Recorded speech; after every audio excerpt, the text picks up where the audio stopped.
सरकारले सहकारी क्षेत्र सुधार कार्यदलको म्याद थप गर्ने निर्णय गरेको छ। असार 26 गते बसेको मन्त्री परिषदको निर्णय सार्वजनिक गर्न बिहिबार सिंहदरबारमा आयोजित पत्रकार सम्मेलनमा सरकारका प्रवक्ता रेखा शर्माली सहकारी क्षेत्र सुधार सुझाव कार्यदल 2080 को म्याद 1 महिना थप गर्ने निर्णय गरेको जानकारी दिनुभयो।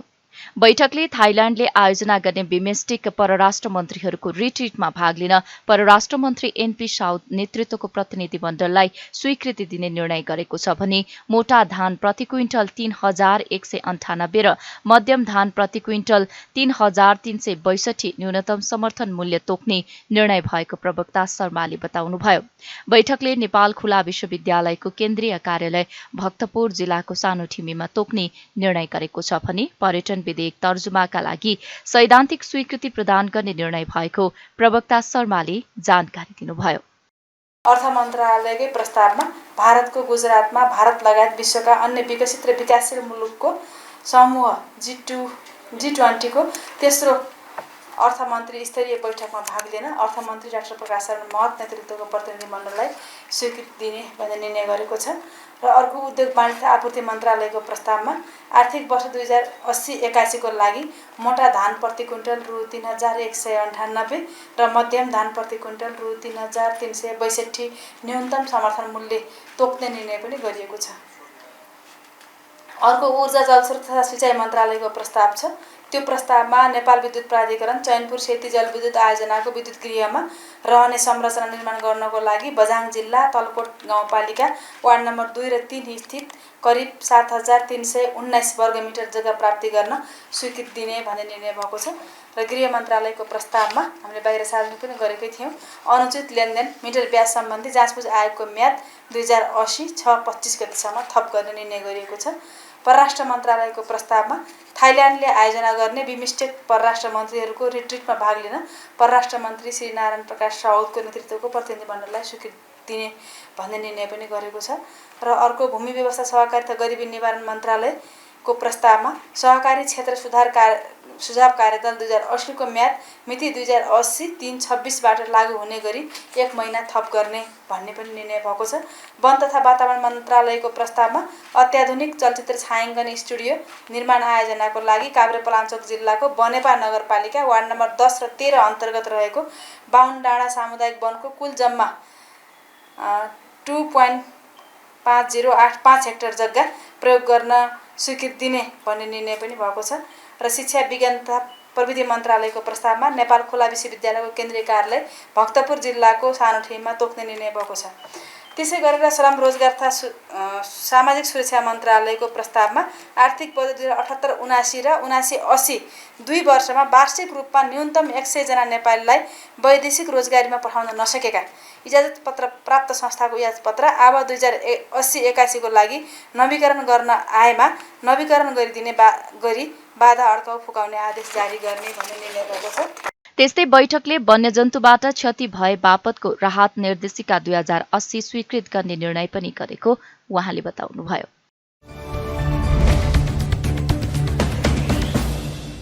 उपप्रधान एवं गृहमन्त्री नारायण काजी श्रेष्ठले सुशासन, समृद्धि र सामाजिक न्यायलाई केन्द्रमा राखेर सरकार अगाडि बढिरहेको बताउनु भएको छ। राष्ट्रिय सभाको बिहिबारको बैठकमा विनियोजन विधेयक 2080 अन्तर्गत गृह मन्त्रालय शीर्षकमाथिको छलफलमा उठेका प्रश्नको जवाफ दिँदै उहाँले सुशासनलाई आत्मसात गरेर समृद्धि हासिल गर्ने लक्ष्यका साथ सरकार अघि बढेको र यसमा जनताको साथ प्राप्त भएको बताउनुभयो। उहाँले सुशासनका लागि सरकारले गरेका कामबाट कुनै हालतमा विश्राम नलिने स्पष्ट पार्नुभयो। धनी र गरिब तथा सम्पन्न र विपन्नलाई छुट्टाछुट्टै कानुन नहुने उल्लेख गर्दै गृहमन्त्री श्रेष्ठले निर्दोष कुनै पनि हालतमा नफसुन्, दोषी अपराधी नछुटुन् भन्ने मान्यता अनुसार सुशासनको अभियान अगाडि बढेको धारणा राख्नुभयो। अहिले गृह मन्त्रालयले हाम्रो सरकारको उद्देश्यमा जुन एकनिष्ठता छ त्यसलाई केन्द्रबिन्दुमा राखेर काम अगाडि बढाइराखेको छ। सुशासन, समृद्धि र सामाजिक न्याय त्यसैलाई केन्द्रबिन्दुमा राखेर हामी अगाडि बढाइराखेका छौँ। र सुशासनको सन्दर्भमा सम्पूर्ण देशले र यो सदनका सम्पूर्ण मान्यजीहरूले पनि जुन प्रकारको समर्थन व्यक्त गर्नुभएको छ त्यसको उच्च मूल्याङ्कन गर्न चाहन्छु र हार्दिक आभार व्यक्त गर्न चाहन्छु। यसले विश्राम लिने छैन। हामीले देशको समृद्धिको लक्ष्य हासिल गर्न सुशासन एक प्रकारको पूर्वशर्त हुन गएको कुरालाई आत्मसात गरेका छौँ। त्यस अन्तर्गत हामी अझ पनि अगाडि बढ्छौँ। खालि त्यसो गर्दाखेरि हामी 2-3टा कुरामा प्रश्न पार्न चाहन्छौँ। निर्दोष कुनै पनि हालतमा नफसौँ, दोषी अपराधी कुनै पनि हालतमा नछुटुन् भन्ने मान्यता जो हामीले अख्तियार गरेका छौँ, त्यही मान्यता अन्तर्गत काम अगाडि बढ्नेछ। खालि के हो भने अर्को एउटा सन्दर्भमा ध्यान आकर्षण गराउन चाहन्छु। हामीले धनी र गरिब, सम्पन्न र विपन्नलाई छुट्टा छुट्टै कानुन हुँदैन भन्ने कुरामा ध्यान आकर्षण गराउन चाहन्छु। र कतिपय अरू सन्दर्भमा चाहिँ हामी थुप्रै साधन स्रोतको सीमाको बीच गृह मन्त्रालयको कामलाई अगाडि बढाउन प्रयत्न गरिराखेका छौँ। यहाँहरूले सकारात्मक कामलाई समर्थन प्रकट गर्ने सिलसिलामा त्यसभित्रका कतिपय समस्या आफैले बुझ्दिनु भएको भन्ने मैले महसुस गरेको छु। वृत्ति विकासका नेपाल प्रहरीभित्र, सशस्त्र प्रहरीभित्र केही समस्याहरू छन्, भौतिक पूर्वाधारका समस्याहरू केही छन् र अरू पनि समग्र काम, यो चाहे सीमा सुरक्षाको काम होस्, अपराध नियन्त्रणको काम होस्, होइन, त्यसपछि चाहिँ शान्ति सुरक्षाको प्रभावकारी बनाउने काम होस्, वा चाहिँ लागु औषध नियन्त्रणको काम होस्, विपद व्यवस्थापनको काम होस्, यी सबै कामहरू, महिला दलितहरूमाथि भेदभावको अन्त्यको काम होस्, सबैमा यी कामलाई अझ व्यवस्थित र प्रभावकारी बनाउन साधन स्रोतको सीमाका बावजुद हामी अधिकतम चाहिँ आफ्नो शक्तिलाई परिचालन गरेर परिणाम दिनु प्रतिबद्ध छौँ। तर राष्ट्रिय सुरक्षा नीतिका कतिपय पक्षहरू संवेदनशील भावनाले समग्र सुरक्षा नीतिको पक्षहरूलाई सार्वजनिक गरिँदैन, त्यसलाई कार्यान्वयनको प्रक्रिया अगाडि बढिन्छ। त्यसलाई परिमार्जन गर्ने क्रममा हामी छलफल गर्दै जाउँला। साधन स्रोतको सीमाका बीच गृह मन्त्रालयका कामलाई अगाडि बढाउन प्रयत्न गरिएको उहाँको भनाइ छ। मन्त्री श्रेष्ठले सरकार प्रहरी समायोजनको प्रक्रियालाई निष्कर्षमा पुर्याउन प्रतिबद्ध रहेको पनि बताउनुभयो।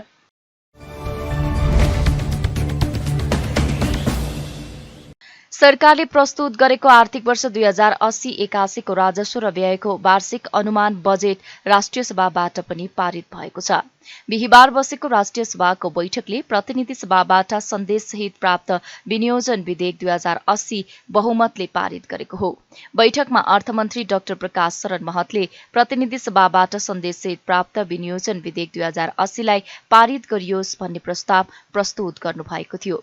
त्यसअघि विनियोजन विधेयक 2080 अन्तर्गत विभिन्न शीर्षकमा प्रस्तुत खर्च कटौतीको प्रस्ताव बहुमतले अस्वीकृत भएको थियो। बिहिबार नै बैठकमा विनियोजन विधेयक 2080 अन्तर्गत विभिन्न शीर्षकमाथि छलफलमा उठेका प्रश्नमा सम्बन्धित मन्त्रीले जवाफ दिएका थिए। प्रतिनिधि सभाबाट भने असार 13 गते नै बजेट पारित भएको थियो। सरकारले गत जेठ 15 गते संघीय संसदको दुवै सदनमा आगामी आर्थिक वर्षको बजेट प्रस्तुत गरेको थियो।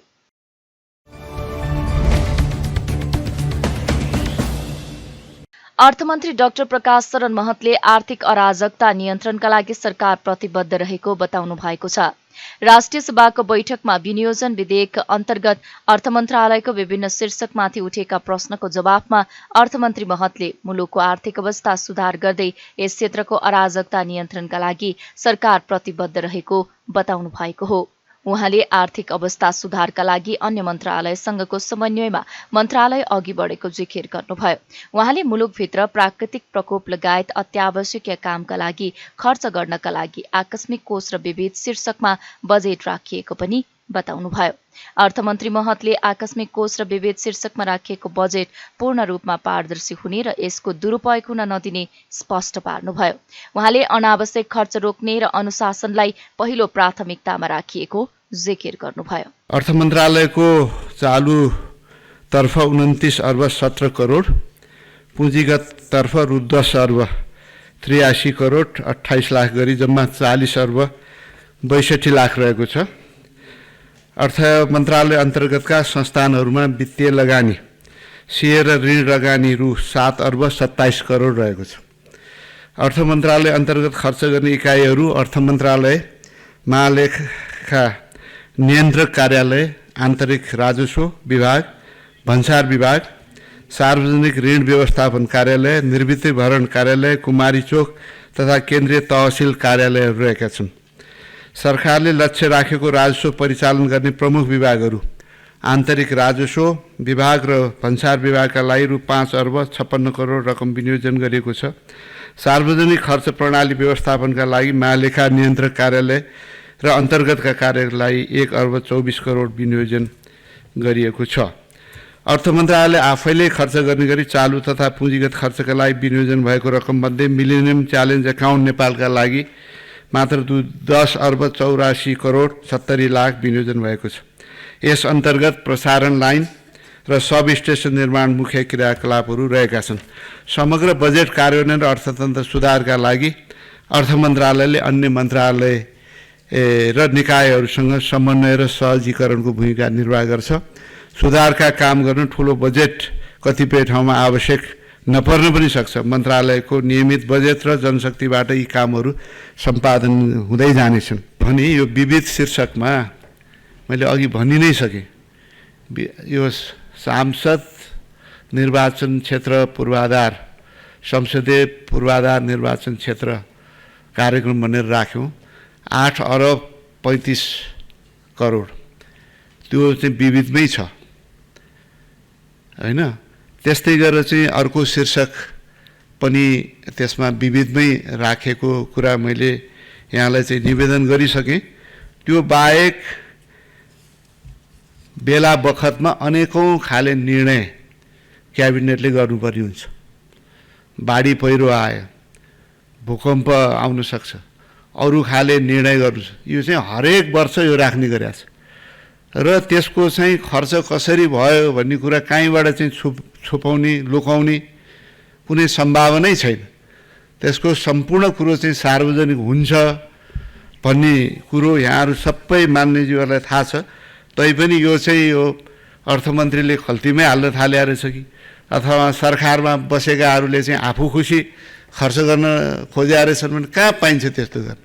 कानुन छ, नियम छ, त्यसरी चाहिँ खर्च गर्न सकिन्छ? कुनै हालतमा पनि सकिन्न। त्यस हुनाले यसमा सुस्पष्ट हुनुभए हुन्छ मान्य सदस्यज्यूहरू। यस्तो किसिमबाट काहीँ पनि यो दुरुपयोग गर्ने कुनै गुन्जाइस छैन र मैले त कुनै पनि दुरुपयोग अनावश्यक खर्चलाई चाहिँ पुरै निषेध गर्ने र एउटा अनुशासन कायम गर्ने हाम्रो सिस्टममा त्यसलाई चाहिँ पहिलो प्राथमिकतामा राखेको छु। त्यही हिसाबले चाहिँ हामी चाहिँ काम गर्छौँ। उहाँले लक्ष्य अनुसारको आम्दानी नभएका कारण संघीय सरकारको बजेट घटाएको र केही मात्रामा प्रदेश सरकारको बजेट पनि कम गरिएको धारणा राख्नुभयो।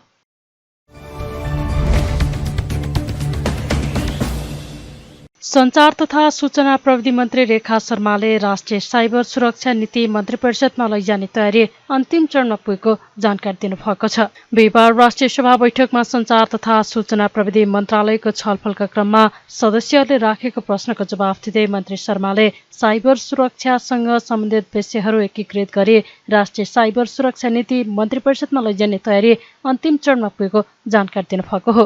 उहाँले विद्युतीय तथ्याङ्कहरूको सुरक्षा, भण्डारण र उपयोगलाई व्यवस्थित बनाउन विद्युतीय तथ्याङ्क सुरक्षा नीति तर्जुमा गरिने बताउनुभयो।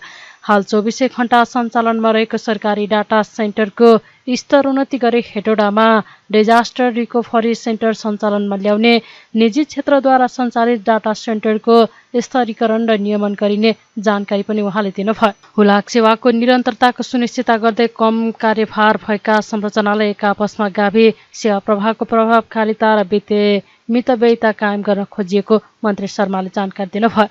त्यस्तै उहाँले आगामी आर्थिक वर्षमा प्रत्येक प्रदेशका 2 जिल्लालाई पूर्ण दूरसञ्चारयुक्त जिल्लाको रूपमा विकास गरिने पनि बताउनुभयो। सानातिना रकम जम्मा गर्न चाहने व्यक्तिलाई ब्याङ्किङ सुविधा प्रदान गर्न 2034 देखि स्थापना भएका हुलाक बचत ब्याङ्कको सेवामा बचत तथा ऋण सेवा प्रदान गर्ने ब्याङ्क तथा वित्तीय संस्थाहरूको विस्तारसँगै सङ्कुचन आएको छ, जसको कारण हुलाक बचत ब्याङ्क न्यून प्रभावी बन्न पुगेकोले हुलाक बचत ब्याङ्कका खाता र बचत रकमलाई राष्ट्रिय वाणिज्य ब्याङ्कमा स्थानान्तरण गरी हुलाक बचत ब्याङ्क खारेज गर्ने प्रक्रियाको थालनी भइसकेको छ। हुलाक सेवालाई आधुनिक र प्रविधि मैत्री बनाउने कार्यहरू थालनी भएका छन्। हुलाक सेवाको पुनर्संरचना मार्फत मौजुदा साधन स्रोतको पूर्ण क्षमतामा परिचालन गर्दै नयाँ व्यावसायिक ढाँचामा लैजाने तयारी मन्त्रालयबाट भइरहेको छ। चलचित्र क्षेत्रलाई सृजनशील, सांस्कृतिक तथा मनोरञ्जनात्मक उद्योगका रूपमा विकास गर्ने तथा चलचित्रको माध्यमबाट देशको भाषा कला संस्कृतिको संरक्षण तथा अन्तर्राष्ट्रिय स्तरमा समेत पहिचान बढाउने उद्देश्यका साथ स्थापित चलचित्र विकास बोर्ड मार्फत दोलखामा सार्वजनिक निजी साझेदारीमा फिल्म सिटी निर्माण गर्ने कार्यक्रम रहेको छ। समाज रूपान्तरणका लागि सङ्घर्ष गर्ने व्यक्ति तथा घटनासँग सम्बन्धित ऐतिहासिक चलचित्र वृत्तचित्र र स्वदेशी चलचित्र निर्माणलाई प्रोत्साहन र प्रवर्धन गर्न बजेट व्यवस्था गरिएको छ। मौलिक चलचित्र निर्माणमा प्रोत्साहन हुने गरी स्टोरी बैंक तयार गर्ने कार्यक्रम पनि रहेको छ। मुद्रणका सन्दर्भमा नेपाल सरकारबाट प्रकाशन हुँदै आएको नेपाल राजपत्र, प्रदेश सरकार तथा स्थानीय तहबाट माग भई आएका राजपत्र र मुद्रण विभागबाट निरन्तर प्रकाशन एवं नेपाल सरकारको बजेट लगायत विभिन्न सरकारी निकायका प्रकाशन छपाई कार्य हुँदै आएको छ। संवेदनशील प्रकृतिका मुद्रणलाई देशभित्रै छपाई हुने गरी सुरक्षण मुद्रण सम्बन्धी पूर्वाधार निर्माण भइरहेको छ। अन्तशुल्क स्टिकर, हुलाक टिकट, सवारी चालक अनुमति पत्र, राहदानी जस्ता संवेदनशील छपाईको लागि विदेशी मुद्रा सञ्चित हुने, देशभित्रै रोजगारी सिर्जना हुने र देश सुरक्षण मुद्रामा आत्मनिर्भर हुने गरी कार्य प्रारम्भ गरिनेछ। सम्मान्य अध्यक्षज्यू, सञ्चार तथा सूचना प्रविधिको क्षेत्रमा भएको तीव्र विकासले आर्थिक, सामाजिक, शैक्षिक लगायतका विभिन्न क्षेत्रमा प्रभाव पारेको छ। विश्वमा विकसित नवीनतम प्रविधिको प्रयोग गर्दै समृद्धिको लक्ष्य हासिल गर्नुपर्ने अवस्था छ। आगामी आर्थिक वर्षमा मन्त्रालयले सञ्चालन गर्ने कार्यक्रमहरू गुणस्तरको सुनिश्चितता सहित समयमै सम्पन्न गरी लक्षित उपलब्धि हासिल गर्ने गरी कार्यक्रम बनाउने प्रतिबद्धता व्यक्त गर्न चाहन्छु। उहाँले सुशासन, विकास र समृद्धिका लागि डिजिटल नेपालको दूरदृष्टि सहित 2076 सालबाट सुरु भएको डिजिटल नेपाल फ्रेमवर्क कार्यान्वयनमा लगिएको जानकारी दिनुभयो। उहाँले सञ्चार तथा सूचना प्रविधि मन्त्रालय र अन्तर्गतका निकायहरूमा डिजिटल हस्ताक्षरलाई कार्यान्वयनमा ल्याइएको र अन्य मन्त्रालय तथा निकायहरूमा समेत विस्तार गरिँदै लगिने बताउनुभयो। संघीय मामिला तथा सामान्य प्रशासन मन्त्री अमनलाल मोदीले संघीय निजामती सेवा ऐन छिट्टै आउने जानकारी दिनुभएको छ। राष्ट्रिय सभाको बिहिबार बसेको बैठकमा विनियोजन विधेयक अन्तर्गत आफ्ना मन्त्रालयमाथि उठेका प्रश्नको जवाफ दिने क्रममा मन्त्री मोदीले सरकार संघीय निजामती सेवा ऐन प्रति गम्भीर भएको भन्दै छिट्टै ऐन ल्याउने बताउनु भएको हो। मन्त्री मोदीले आगामी साउनदेखि कर्मचारी समायोजनलाई कडाइका साथ लागू गर्ने प्रतिबद्धता व्यक्त गर्नुभयो। त्यस्तै उहाँले 1,37,000 कर्मचारी मध्ये सङ्घ अन्तर्गत 53,000 कर्मचारी समायोजन गरेको बताउनुभयो। संहिता कार्यान्वयन गर्न सम्बन्धित र संघीय निजामती सेवासँग सम्बन्धित यो विषयहरूलाई पनि एउटा अगाडि बढाइरहेका छौँ। हामी विभिन्न छलफल गरेर संघीय निजामती सेवालाई एउटा पूर्णता दिनको निम्ति हामी संघीय मामिलाले विभिन्न चाहिँ सरकार बरालसँग छलफल गरेर त्यसलाई अगाडि बढाउने काम गरेका छौँ। त्यसमा चाहिँ अर्थ मन्त्रालय र अर्को चाहिँ कानुन मन्त्रालय सहमतिको लागि पठाएका छौँ। त्यति मात्र होइन, हाम्रै चाहिँ माननीय उप प्रधानमन्त्रीको नेतृत्वमा एउटा चाहिँ सहजीकरण पनि कसरी चाहिँ त्यसमा केही विषयवस्तु उठाएका समस्या उठेका विषयवस्तुलाई पनि समाधान गर्नको निम्ति एउटा कार्यदल जस्तै नै एउटा चाहिँ बनेको छ। त्यसले पनि सहजीकरण मूर्त रूपमा चाहिँ अन्तिम दिइसकेको छ। सायद मलाई संघीय निजामती सेवा यही सदन नभए आउने सदनमा चाहिँ त प्रस्तुत हुन्छ, यति जानकारी गराउन चाहन्छु। अर्को, संहितासँग र कर्मचारीसँगका कयौँ समस्याहरू छन्। यसमा चाहिँ स्थानीय तहमा चाहिँ तपाईँलाई जान नचाहने, दुर्गम ठाउँमा जान नचाहने यस्ता विषय पनि उठेका छन् र स्थानीय तहमा मात्र होइन प्रदेशमा पनि चाहिँ भने जस्तो कर्मचारी पनि व्यवस्थापन गर्न चाहिँ कयौँ कुराहरू उठेका छन्। हामीले पछिल्लो चरणमा यस विषयमा पनि गम्भीरताको साथमा हामी निमित्तको प्रक्रिया स्थानीय तहमा घटाउँदै लग्यौँ। झन्झनै 250 जना थियो, मा आइसकेपछि 142 मा झारेका छौँ स्थानीय तहमा र कयौँ चाहिँ बढुवा भएका स्थानीय तहमा जस्तो उपसचिव बढुवा भएका हामी अनिवार्य रूपमा चाहिँ स्थानीय तहमा पठाएका छौँ। हामी सुशासनलाई महत्त्वपूर्ण जोडको साथमा त्यस्ता कुराहरूलाई सुरुवात गरेर चाहिँ एउटा थायी रूपमा चाहिँ दार्चुलामा रहेका जनताहरू या नागरिकहरू रहेका या बाजुरामा रहेका या अछाम रहेका, डोटीमा रहेका या खोटाङ या कुनै पनि ठाउँमा रहेका त्यहाँका पनि नागरिकहरू या जनताहरू पनि हाम्रै देशका नागरिक हो भनेर त्यहाँ पनि अनिवार्य रूपमा चाहिँ कर्मचारी पठाउने एउटा व्यवस्था गरिरहेका छौँ। त्यस्तै आफ्ना मन्त्रालयमाथि उठेका प्रश्नको जवाफ दिँदै उद्योग वाणिज्य तथा आपूर्ति मन्त्री रमेश रिजालले नेपाल आयल निगमको पोखरा र अम्लेखगञ्जमा थप भण्डारगृह निर्माण कार्य सम्पन्न हुने जानकारी दिनुभयो। उहाँले एकीकृत जाँच चौकी र सुखा बन्दरगाह निर्माणलाई निरन्तरता दिएको बताउनुभयो। मन्त्री रिजालले जनकपुर चुरोट चुरोट कारखाना सञ्चालन गर्ने कुनै योजना नरहेको र अन्य रोग र उद्योगहरूको बारेमा अध्ययन सम्पन्न भइसकेको बताउनुभयो। वाणिज्य पूर्वाधारको रूपमा रहेको एकीकृत जाँच चौकी तथा सुखा बन्दरगाह निर्माणले निरन्तरता दिएको छ। विराटनगर र वीरगञ्जमा एकीकृत जाँच चौकी सञ्चालनमा रहेका छन्। नेपालगञ्जको एकीकृत जाँच चौकी सञ्चालनमा तयारी भइरहेको छ। रसुवाको टिमुरेमा बन्दरगाहको 40% निर्माण कार्य सम्पन्न भइसकेको छ। कञ्चनपुरको चाँदनी दोधारा सुखा बन्दरगाह भारत सरकार स्वयं निर्माण हुने गरी सम्झौता सम्पन्न भएको छ। अर्को जनकपुर चुरोट कारखाना लगायत रुग्ण उद्योग चलाउने कार्यक्रममा सरकारको के कार्यक्रम छ भन्ने प्रश्नमा नेपाल सरकार यो सरकारले चुरोट उद्योगलाई चुरोट कारखानालाई सञ्चालन चुरोट बनाउने काम गर्नु हुँदैन भन्ने यस मन्त्रालयको मान्यता छ र तदनुरूप जनकपुर चुरोट कारखाना चल्ने कुनै सम्भावना मैले देखेको छैन र अरू रुग्ण उद्योगको विषयमा नेपाल ओरिएन्ट मेग्नेसाइट प्रणाली लगायत बन्द तथा रुग्ण उद्योग सञ्चालन मोडालिटी सम्बन्धी अध्ययन प्रतिवेदन तयार गरी अर्थ मन्त्रालयको निजीकरण एकाइमा पेश गरिएको छ। निर्णय भएअनुसार काम अघि बढ्ने विश्वास दिलाउन चाहन्छु। 2वटा इन्धन भण्डारण गृहको निर्माण कार्य मिति 2081 असार मसानसम्म सम्पन्न गर्ने गरी कार्य अगाडि बढाइएको छ। हालको भण्डारण क्षमता 69,192 किलोलिटर रहेको छ। अन्तर्राष्ट्रिय बजार मूल्यका आधारमा पेट्रोलियम पदार्थको मूल्य समायोजित गर्ने गरिएको छ। त्यस्तै आफ्नो मन्त्रालयमाथिको छलफलमा उठेका प्रश्नको जवाफ दिँदै शहर विकास मन्त्री सीता गुरुङले नयाँ सहर आयोजनालाई प्राथमिकता दिँदै बजेट विनियोजन गरिएको बताउनुभयो। उहाँले जनता आवास कार्यक्रम प्रदेशमा हस्तान्तरण भइसकेको अवस्थामा आगामी आर्थिक वर्षमा प्रदेश सरकार मार्फत अघि बढाउने गरी निरन्तरता दिइएको जानकारी दिनुभयो। हिमाल पहाड र तराई मधेसमा रहेको जनसाङ्ख्यिक असमानता र असन्तुलित विकासलाई व्यवस्थापन गर्नुको साथै तीव्र बसाई सराईलाई रोक्न मध्य पहाडी लोकमार्ग र उत्तर दक्षिण राजमार्गको मिलन बिन्दु वा आसपासमा आधुनिक शहरी सेवा सुविधा सहितको नयाँ सहर विकास गरी 20 वर्षभित्र प्रत्येक सहरमा 1 लाख जनसङ्ख्या बस्न सक्ने 10वटा नयाँ सहर बनाउने लक्ष्य सहित आर्थिक वर्ष 2067-68बाट सुरु गरिएको नयाँ सहर आयोजनालाई विशेष प्राथमिकताका साथ निरन्तरता दिँदै बजेट केन्द्रित गरिएको छ। अब 69-70देखि सुरु भएको जनता आवास कार्यक्रम अब 75-76 देखि सशर्त अनुदान सहित प्रदेश सरकारमा हस्तान्तरण भई हालसम्म करिब 18 अर्ब लगानी भइसकेको छ र उक्त कार्यक्रमलाई आगामी आवमा समेत प्रदेश सरकार मार्फत कार्यान्वयन गर्ने गरी निरन्तरता दिएको छ। त्यस्तै उहाँले फोहोर मैला व्यवस्थापनमा स्थानीय तहलाई जिम्मेवार बनाउने गरी विशेष योजना बनाइएको पनि धारणा राख्नुभयो।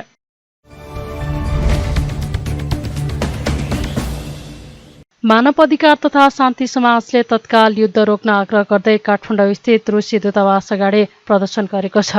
रुस युक्रेन युद्धको 505औं दिन पुग्दा पनि युद्ध नरोकिएको भन्दै समाजले युद्ध रोक्न आग्रह गर्दै रुसी दूतावास अगाडि प्रदर्शन गरेको हो। प्रदर्शनमा सहभागीहरूले रुस तत्काल युद्ध अन्त्य गर युद्धको 505 दिन इतिहास लज्जित रुसी आक्रमणका कारण हजारौं नागरिकको मृत्यु मानवता पराजित हुँदैछ लगायतका प्लेकार्ड प्रदर्शन गरेका थिए। प्रदर्शन पश्चात रुसका राष्ट्रपति भ्लादिमिर पुटिनलाई शान्ति समाजका तर्फबाट लेखिएको ज्ञापन पत्र नेपाल स्थित रुसी राजदूतावास अधिकारी मार्फत हस्तान्तरण गरिएको थियो। शान्ति समाजका संस्थापक सभापति कृष्ण पहाडीले युद्धका कारण मानवता पराजित भइरहेको दुःखद अनुभव भएको र यसले समग्र विश्वमा नै असर परेकाले ध्यानकर्षण गरिएको बताउनुभयो। रुसले युक्रेनमाथि आक्रमण सुरु गरेको दिन हो 2022 को फेब्रुअरी 24 का दिन। आज 505 दिन भयो। यो 505 दिनमा खरबौं डलरको क्षति भएको छ। हजारौं सिभिलियनहरू मारिएका छन्, घाइते भएका छन्। यो ठुलो अपराध भएको छ। मानवता विरुद्धको अपराध भन्छ हामी युद्धलाई। हामी युद्ध रोक्नुपर्छ भनेर सयौं प्रदर्शन नेपालभरि हामीले गरेका छौँ।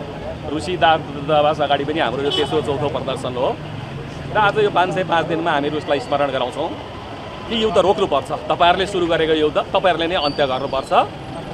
त्यसमाथि पनि कहिलेकाहीँ आणविक आक्रमणको धम्कीको कुराहरू आउँछ। संसार त ध्वस्त हुन्छ। आज तेलको दाम बढेको छ, महँगी बढेको छ, मुद्रास्फीति छ, हाहाकार छ। यो सबैको कारण त युद्ध हो। त्यसकारण यो युद्ध अन्त्य हुनुपर्छ, शान्तिका लागि पहल हुनुपर्छ। हाम्रो आग्रह त्यति हो। रुसलाई युद्ध रोक्न आग्रह सहित समाजले विगतमा पनि रुसी राजदूतावास अगाडि पटक पटक र देशभरि धेरै पटक प्रदर्शन गरिसकेको जनाएको छ।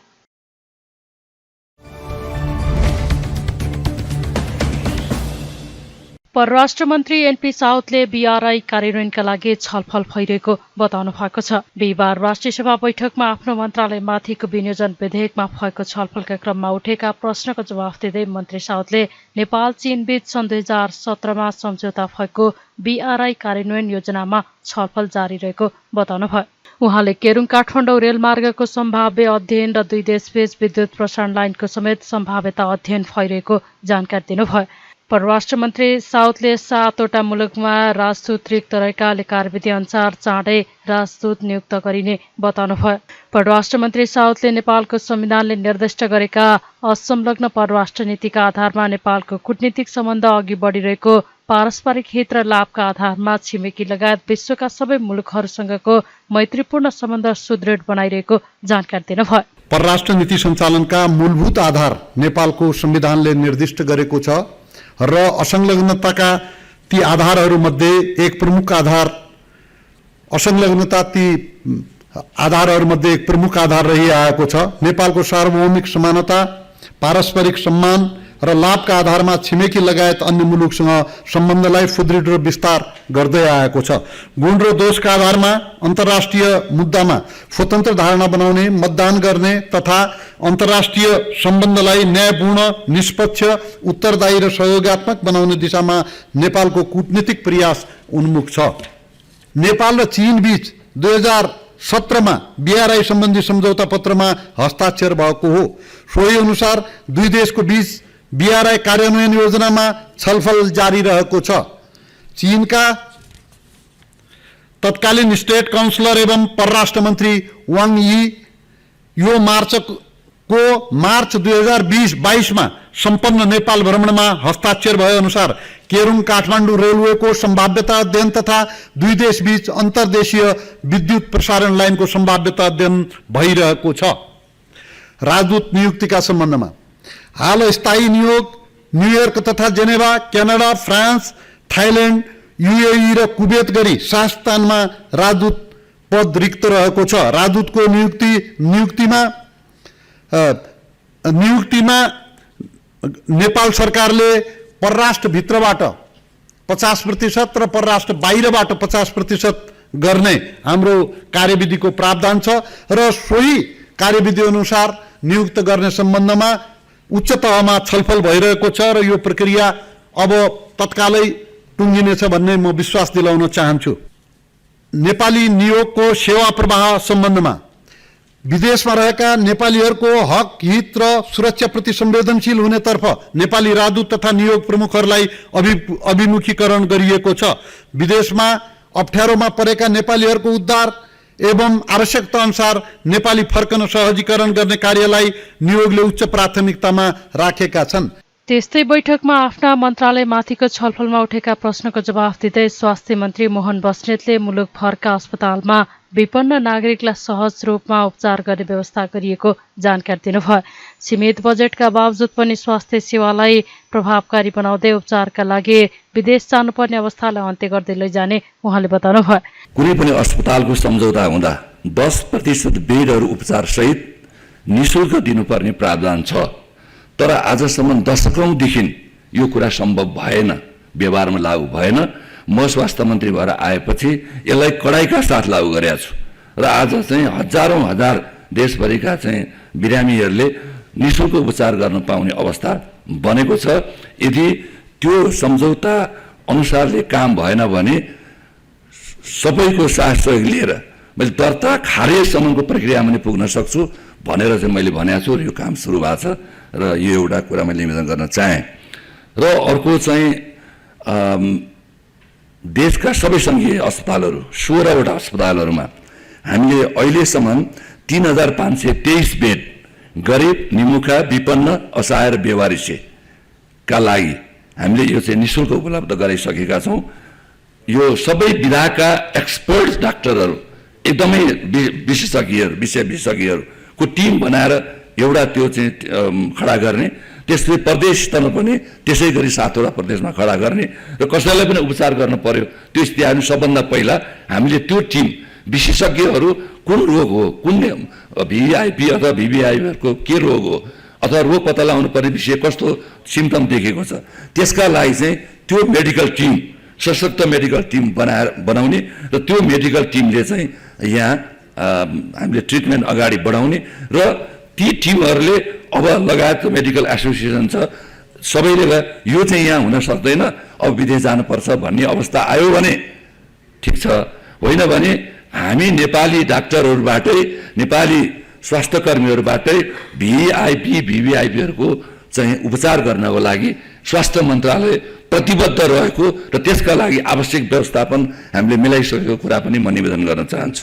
उहाँले आधारभूत स्वास्थ्य सेवाको सहज पहुँचका लागि सरकार तत्पर रहेको भन्दै यस क्षेत्रमा भएका व्यथितिहरूलाई अन्त्य गर्न सदनको मद्दत आवश्यक रहेको बताउनुभयो।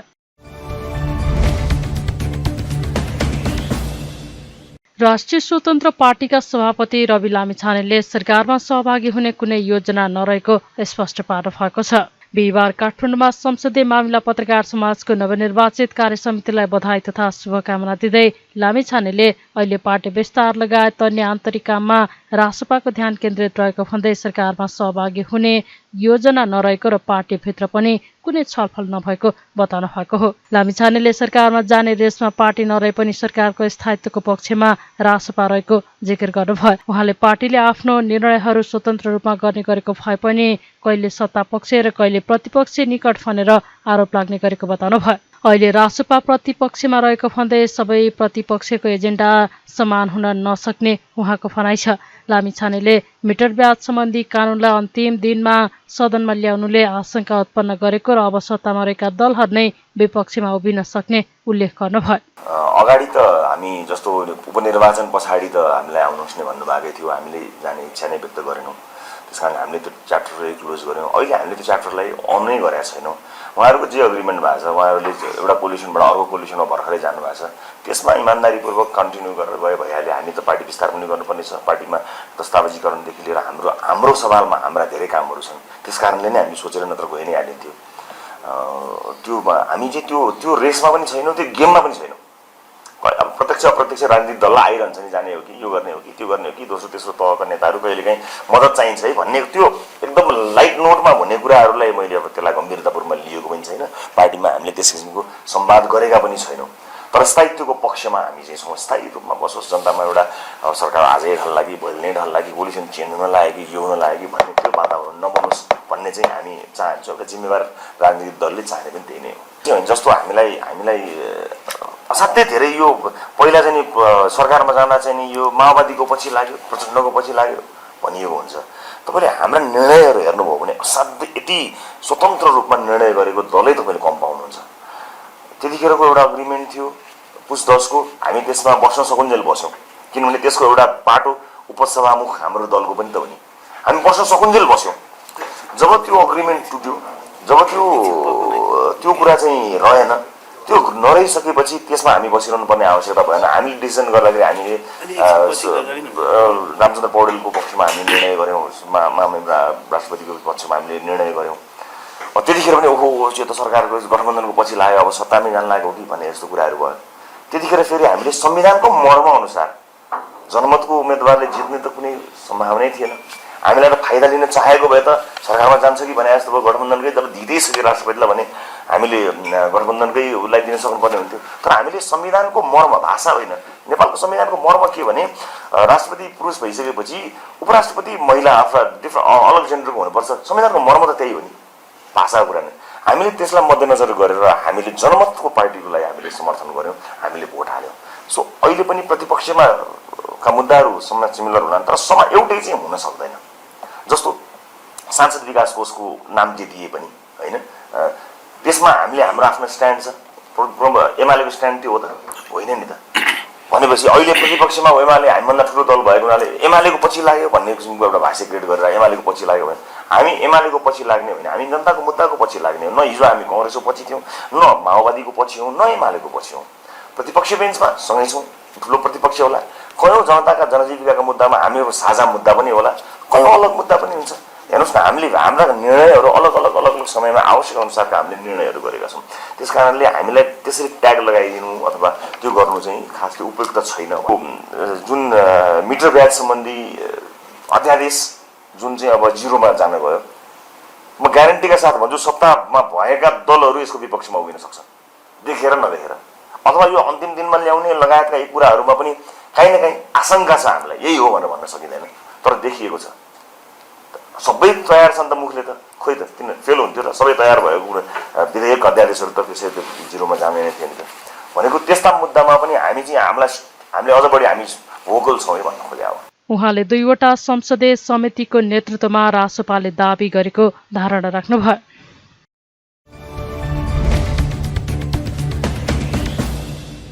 स्वास्थ्य मन्त्री मोहन बहादुर बस्नेतले सरकारले खटाएको जिल्लामा जान नमान्ने कर्मचारी विरुद्ध आक्रामक रूपमा प्रस्तुत हुन बाध्य भएको बताउनु भएको छ। बिहिबार राष्ट्रिय सभा बैठकमा मन्त्री बस्नेतले सरुवा गरिएको स्थानमा नजाने अडान लिएपछि मन्त्रालयमा आफू आक्रामक रूपमा प्रस्तुत हुन बाध्य भएको बताउनु भएको हो। उहाँले सरुवा गरिएको स्थानमा नजाने बरु मन्त्रालयमा झुन्डेर मर्छु भनेपछि झुन्डिन आफू कहाँ पठाइदिन भनेको जिकिर गर्नुभयो। आफू कडा रूपमा प्रस्तुत भएपछि ती कर्मचारीले सरुवाको पत्र बुझेको र अहिले सरुवाका विषयमा कुनै समस्या नदेखिएको बताउनुभयो। अब यहाँ मान्यज्यूहरूले चाहिँ मन्त्रीहरू कतिपय सुधारका काममा आक्रामक पनि हुनुपर्छ, अब शब्द चयनमा चाहिँ ख्याल गर्नुपर्छ भन्ने कुरा राख्नुभयो। अब यो कुरा ठिकै हो, तर अहिले आक्रामक हुँदा एक थरीले चाहिँ भर्याङदेखि त्यो माथि मेरो अफिसको पछाडिसम्म र सारा कार्यालय सचिवजीहरू, अतिरिक्त सचिव, प्रशासनमा बसेर लस्कर भएर बसेर चाहिँ हामी जाँदै जान्नौँ, हामी यो जिल्ला जाँदै जाएनौँ, हामी यो मान्दैनौँ। एकछिनलाई मानिलिउँ, डोल्पाको मान्छे काठमाडौँमा आएर चाहिँ 10 वर्ष बसिसक्यो, उहीँ गयो भइहाल्यो नि त। के अरे भन्दा यहाँ चाहिँ छोराछोरी पढाउन हालेको छ अरे, यहाँ यसो गरेको छ अरे, हामीलाई अप्ठ्यारो हुन्छ अरे, यो त्यो। अब जनताको सेवामा हामी दिन सकिरहेको छैनौँ, यहाँ यो भनेर पाइन्छ त। पटक पटक यो कुराहरू उठाउँदाखेरि केही नलाएपछि अन्तिममा आएर झुन्डेर मर्छु भन्दा पढाइनु नि त, म कहाँ झुन्डेर मैले भनेकै हो। त्यसपछि तुरुन्त उहाँले त्यो चिठी बुझ्नुभयो, बुझेर उहाँ अहिले चाहिँ हाजिर भएर त्यो अस्पतालमा काम गर्नु भएको छ। त्यस कारणले कहिलेकाहीँ परिस्थितिजन्य कुराहरूमा केही लागेन भने कडाइका साथ प्रस्तुत हुनुपर्छ भन्ने पनि, हुन त मलाई यहाँ आक्रामक शैलीमा प्रस्तुत हुनुपर्छ भन्नुभयो, मलाई यो अनुमोदन चाहिँ मैले पाएको छु भन्ने मलाई लाग्छ होइन। यति नगरेको जाँदै जाएन, अहिले सबै हिँडिरहेछ, फटाफट हिँडिरहेको छ। अल त्यो बेलादेखि मका अरू समस्याहरू अहिले पछि चाहिँ चिठी बुझेन है भन्ने देखिएको छैन। 1-2 जनाले फटाफट मैले क्याबिनेटमा पनि मलाई यो सरुवा संशोधन गर्ने बारेमा डाक्टरहरूलाई, स्वास्थ्य कर्मीलाई मैले दुर्गम ठाउँमा पठाउँदैछु, तोकिएको ठाउँमा पठाउँदैछु, त्यस कारणले मलाई कृपया कसैले पनि यो कुरा नभनिदिनुहोस् भनेर मैले त्यहाँ पनि निवेदन गरेँ, यहाँ पनि निवेदन गर्न चाहन्छु। अब 3-4 महिनापछि रिजल्ट हेर्नु नि त सामान्य अध्यक्षज्यू, मान्यज्यूहरू, त्यसबाट होला नि त केही। अब जे पाए त्यही गरेर सबै धम्किएर ठगेर खाएर चाहिँ यहाँ काम नगरेर बस्नु त सधैँ पाइँदो रहन्छ भन्ने त त्यो राज्यको दायित्व होला नि त। त्यो राज्यको दायित्व राज्यको प्रतिनिधिले निर्वाह गरे मात्रै हो। मन्त्री बस्नेतले स्वास्थ्य कर्मीलाई दुर्गम स्थानमा पठाउने काममा कुनै अवरोध नगर्न मन्त्री परिषदमा पनि भनेको भन्दै नतिजाका लागि केही महिना कुर्न आग्रह गर्नुभयो।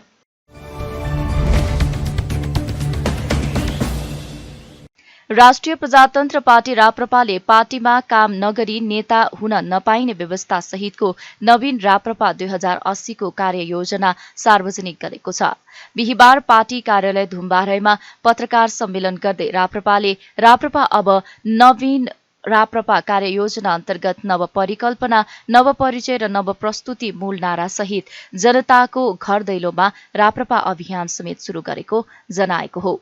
अभियान अन्तर्गत राप्रपाले पार्टीका केन्द्रीय नेतालाई स्थानीय तहको भूगोल केन्द्रित जिम्मेवारी प्रदान गरेको छ भने तोकिएको भूगोलको जिम्मेवारीमा नजाने नेता स्वत पदीय जिम्मेवारीबाट मुक्त हुने अध्यक्ष राजेन्द्र लिङदेनले जानकारी दिनुभयो। उहाँले पार्टीले आगामी दिनमा विभिन्न तहमा हुने निर्वाचनमा 50% प्राइमेरी छनौटमा उम्मेद्वार तय गर्ने पनि बताउनुभयो। त्यस्तै उहाँले पार्टीले विद्युतीय माध्यमबाट साधारण सक्रिय सदस्य बन्नका साथै आर्थिक सहयोग गर्न पनि सकिने जानकारी दिनुभयो। राप्रपा अब नवीन राप्रपा कार्ययोजना 2080 भनेका छौँ।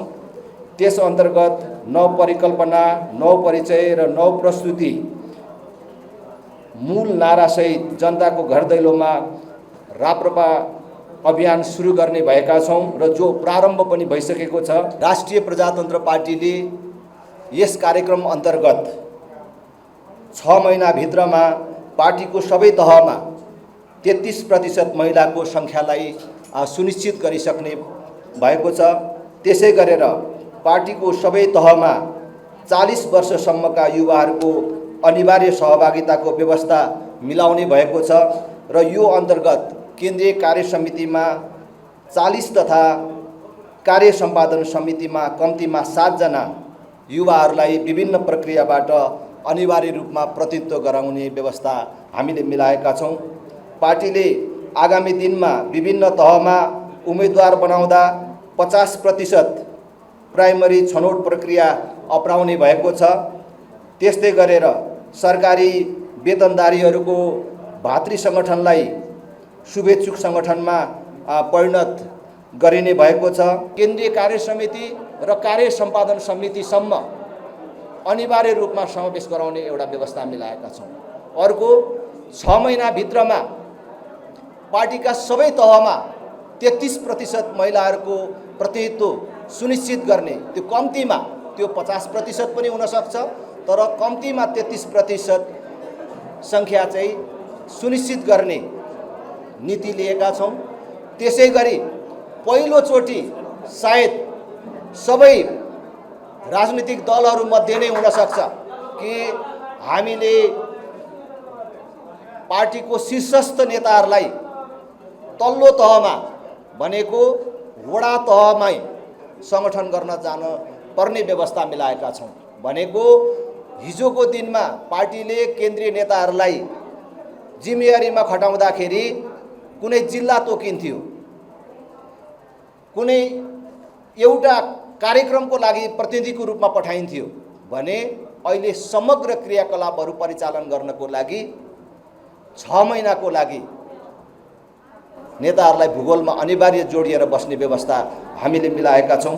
अहिले राष्ट्रिय प्रजातन्त्र पार्टीले केन्द्रीय कार्य समितिमा कम्तीमा 40 जनाको सङ्ख्या भनेको 40 वर्ष मुनिको सङ्ख्या चाहिँ अनिवार्य रूपमा प्रतिनिधित्व गराउने भनेर भनेका छौँ र 7 जना केन्द्रीय कार्य सम्पादन समितिमा प्रतिनिधित्व गराउने भनेर भनेका छौँ र त्यो आन्तरिक रूपमा र बाह्य पनि खुला पनि आह्वान गरेर हामीले सहभागी गराउने नीति लिएका छौँ र यसमा व्यापक रूपमा युवा साथीहरूको सहभागिता हुनेछ र राष्ट्रिय प्रजातन्त्र पार्टी मन वचन र कर्मले युवा मैत्री पार्टी हो भन्ने विश्वास बढेर जाने हामीले अपेक्षा राखेका छौँ। राष्ट्रिय प्रजातन्त्र पार्टीको सर्वसम्मत निर्णय हो खुशबु ओलीलाई फेरि पार्टीमा सक्रिय गराउने हामी सबैको सर्वसम्मत निर्णय हो।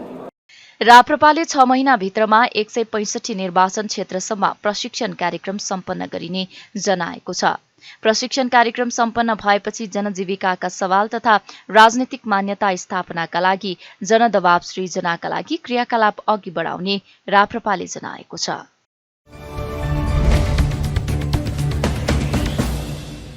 राष्ट्रिय स्वतन्त्र पार्टी रासोपाकी सांसद डाक्टर तोसीमा कार्कीले बुधबार सीता दाहाललाई सम्झिने क्रममा व्यक्त गरेका अभिव्यक्ति अहिले सामाजिक सञ्जालमा भाइरल भइरहेको छ। कार्कीले दिनुभएको पूरा अभिव्यक्तिमध्ये विवाद उत्पन्न गर्ने गरी छोटो भिडियो सामाजिक सञ्जालमा व्याप्त भेटिन्छन्। आफूले व्यक्त गरेको अभिव्यक्तिको केही अंशलाई लिएर सामाजिक सञ्जाल र मिडियामा आलोचना भएपछि उहाँले आफूले बोलेको पूरै भिडियो पोस्ट गर्दै माफी माग्नु भएको छ। तोसीमाले बुधबार सीता दाहाललाई पेरिस डाँडामा श्रद्धा अर्पण गरेपछि मिडियाकर्मीसँग बोलेको विषय विवादित बनेको थियो। अहिले सामाजिक सञ्जालमा भाइरल बनेको भिडियोको पूरा अंश सुनेपछि भने उनको अभिव्यक्तिको आशय नकारात्मक नभएको देखिएको छ। कस्तो छ उनले राखेको अभिव्यक्तिको पूरा अंश? उहाँबाट हामीले लिनुपर्ने प्रेरणा भन्दाखेरि सदैव उहाँले जुन क्रान्ति गर्न खोज्नुभएको आफ्नो श्रीमानले सुरु गर्नुभएको अभियान त्यो मात्र होइन, आफूले पनि एउटा नेतृत्व गर्दै हिँड्नुभएको थियो, तर कहीँ पदको लोभ गर्नु भएन नि होइन, आफ्नो क्षमता नहुँदैखेरि पद माग्नु भएको होइन। अहिले हामीले देखिरहेका छौँ विभिन्न शीर्ष नेताहरूले आफ्ना श्रीमतीहरूलाई आफ्ना नातावाद कृपावादको हामीले देखिरहेका छौँ, तर त्यो छैन नि त। त्यो मात्र होइन, उहाँले जीवनभरि एउटा सङ्घर्ष एउटा क्रान्ति गरिरहँदा आफ्नो छोरा पनि गुमाउँदा पनि कति पनि विचलित नभई नभइकन एउटा राष्ट्रकै गरिमामय पदमा हुनुभएको श्रीमानको सदैव साथ दिइराख्नुभयो। त्योबाट पनि हामीले के बुझ्न सक्छौँ भन्दाखेरि त्यो मात्र होइन, हिजोको दिनमा सङ्घर्ष गर्दै रहेका क्रान्तिमा होमिएका तमाम ती महिला दिदीबहिनीहरू जो हिजो बलात्कार जस्तो कण्डहरूबाट पनि भोग्नु पर्यो होइन, त्यस्तोसम्मको पीडा भोग्नु परेको थियो, शोषित हुनु परेको थियो, उत्पीडन भोग्नु परेको थियो। त्यस बावजुद एउटा व्यवस्था स्थापना गर्नको लागि समग्र नागरिकहरूको लागि जुन सङ्घर्ष गर्नुभएको छ उहाँहरू चाहिँ उदाहरणीय हुनुपर्छ। हामी महिलाहरूले, हामी नयाँ युगका एउटा क्रान्तिमा होमिएका हामी जस्ता युवा महिलाहरूले पनि उहाँबाट सिक्नुपर्ने त्यो कुरा छ। त्यसलाई त अब हरेक व्यक्तिको आफ्नो व्यक्तिगत जीवन हुन्छ, परिवार हुन्छ, त्यो परिवारलाई संरक्षण गर्नुपर्ने, जोगाउनु पर्ने दायित्व हुन्छ होइन। त्यसमाथि पनि प्रधानमन्त्रीज्यूले आफ्नै श्रीमतीको लागि केही गर्न सक्नु भएन, आफ्नै श्रीमतीलाई त समय दिन सक्नु भएन अथवा हेरचाह गर्न सक्नु भएन भने राष्ट्रको लागि के गर्न होला त भन्ने प्रश्नहरू पनि आउन सक्छ। त्यो कारणले सायद मैले ब्यालेन्सै तरिकाले अघि लाग्नु भएको भनेर म बुझ्छु होइन। अब अहिले पत्नी यो जुन दुःखमा पर्नु भएको छ होइन, त्यही पुत्रको दुःख पनि उहाँले भोग्नु भएको छ। त्यो बावजुद चाहिँ उहाँले जुन एउटा प्रधानमन्त्री जस्तो पदमा बसेर गर्न खोजिराख्नु भएको छ त्यसमा चाहिँ अहिले विक्षिप्त भएको अवस्थामा हामी धेरै टिका टिप्पणी नगरौँ, उहाँलाई साथ नै दिनुपर्छ हामीले जनताले भन्दै गर्दा अब अरू राजनैतिक हिसाब किताब र राजनैतिक मुद्दाका कुराहरू त छँदैछन्। ऊर्जा जलस्रोत तथा सिंचाई मन्त्री शक्ति बहादुर बस्नेतले आगामी आर्थिक वर्ष थप 900 मेगावाट बराबरको बिजुली राष्ट्रिय प्रसारण लाइनमा थप हुने बताउनु भएको छ। बिहिबार राष्ट्रिय सभा बैठकमा ऊर्जा जलस्रोत तथा सिंचाई मन्त्रालयको विभिन्न शीर्षकमाथि उठेको प्रश्नको जवाफमा हरेक वर्ष विद्युत उत्पादन बढ्दै जाने भन्दै उहाँले अब आन्तरिक खपत पनि बढाउँदै लैजाने बताउनुभयो। ऊर्जा विकास दशकको मार्गचित्रका साथ सरकारले काम गरिरहेको भन्दै उहाँले आगामी 10 वर्षमा 10,000 मेगावाट बिजुली भारतलाई निर्यात गर्ने लक्ष्यका साथ आयोजनाहरू निर्माण भइरहेको जानकारी दिनुभयो। उहाँले केही ठूला जलाशययुक्त आयोजना अगाडि बढाउने सोचका साथ सरकारले प्रक्रिया अघि बढाएको पनि बताउनुभयो। सरकारले नलगाड जलविद्युत आयोजनालाई उत्तिकै महत्त्व दिएको र छिट्टै प्रक्रिया अगाडि बढ्ने उहाँले बताउनुभयो। नेपालको आर्थिक समृद्धिको लागि जलविद्युत एउटा महत्त्वपूर्ण स्रोत हो। हाल 2700 मेगावाट करिब हामीसँग अहिले उत्पादनको क्षमता रहेको छ। आगामी वर्षहरू थप 900 हामी पुर्याउने राखेका छौँ भने आगामी 10 वर्षभित्र निकै महत्त्वाकांक्षी योजनाको एउटा फाउन्डेसन तयार गर्न गइराखेका छौँ। 20,000 प्लस मेगावाट विद्युत उत्पादन गर्ने हाम्रो लक्ष्य राखेका छौँ र त्यो अनुसार ऊर्जा विकास दशकको मार्गचित्र र कार्ययोजनाका साथ हामी काम गरिराखेका छौँ। अब यो विषयमा हामी मानिसहरूले भन्नुभयो जस्तै उत्पादन हामीले आफ्नै लागि गर्ने हो सकेसम्म र सरप्लस भएको विद्युत हामीले वितरण गर्ने हो। मानिसहरूले भन्नुभएको कुरा म पनि हाम्रो विमति छैन। अहिले सूचना प्रविधिमा भइराखेको विकासको एउटा तीव्रता छ। यो परिस्थिति र क्लाइमेट चेन्जकोले पार्दै गएको प्रभावलाई समेत दृष्टिगत गरेर हामीले हाम्रो स्रोतको अप्टिमम उपयोग गर्नुपर्ने परिस्थिति निर्माण हुँदै गइराखेको छ। यो सबै कुरालाई मध्यनजर गरेर हामी आगामी 10 वर्षभित्रमा अप्टिमम यसको चाहिँ उत्पादनको निम्ति ध्यान दिइराखेका छौँ। अब मानिसहरूले राख्नुभएका कतिपय यसै सन्दर्भमा सम्बन्धित विषयहरू छन्। लोअर अरुणको विषय, लोअर अरुण धेरै पहिले सुरु भएको कुरा हो। मानिसहरू यो विषयमा धेरै कन्फ्युजनमा नपरौँ। यो बेला पिडिए सम्पन्न भएको छ, त्यसकारणले यो विषयमा मानिसहरूले जे प्रश्न उठाउनु भएको छ मलाई लाग्छ यो बारेमा थप प्रश्न हुँदै हुनुहुन्छ जस्तो लाग्छ। त्यसै गरी हामीले सुखायाम र गर्मीयामको वेट सिजनको असन्तुलन छ हाम्रो उत्पादनको, यसलाई समेत ध्यान दिएर बुढीगण्डकी 1200 मेगावाट, नलगाड 417 मेगावाट र दुधकोशी 635 मेगावाटलाई निर्माण मोडालिटी तयार गरेर, लगानीको मोडालिटी तयार गरेर निर्माण कार्य सुरु गर्ने प्राथमिकताका साथ हामी अगाडि बढाइराखेका छौँ। त्यसकारण यी सन्दर्भमा पनि मानिसहरूले जे राख्नुभएको थियो त्यो विषयमा म थप स्पष्टताको लागि आग्रह गर्दछु। जहाँसम्म बजेटको कुरा हो, VUCL अन्तर्गत नलगाडको बजेट विनियोजित अवस्थामा रहेकै कारणले VUCL अन्तर्गत विद्युत उत्पादन कम्पनी अन्तर्गत नलगाड कम्पनी रहेको कारणले बजेटको समस्या नरहने कुरा पनि म यहाँहरूलाई विश्वास दिलाउन चाहन्छु। त्यस्तै उहाँले कर्णाली प्रदेशमा सिंचाई सुविधा पुर्याउनका लागि एकीकृत कर्णाली सिंचाई परियोजना अगाडि बढाइएको र 30 करोड बराबरको बजेट विनियोजन गरिएको बताउनुभयो।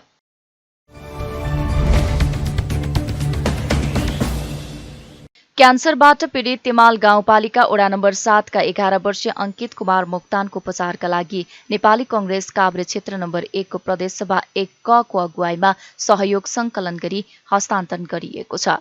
प्रदेश कार्य समितिको अगुवाईमा संकलन भएको 3,27,100 रुपैयाँ बागमती प्रदेश सरकारको खानेपानी ऊर्जा तथा सिंचाई मन्त्री समेत रहनुभएका नेपाली कंग्रेस काभ्रेका सभापति तीर्थ लामाले बुबा अनिल कुमार मोक्तान र आमा शान्ति तामाङलाई हस्तान्तरण गर्नुभएको हो।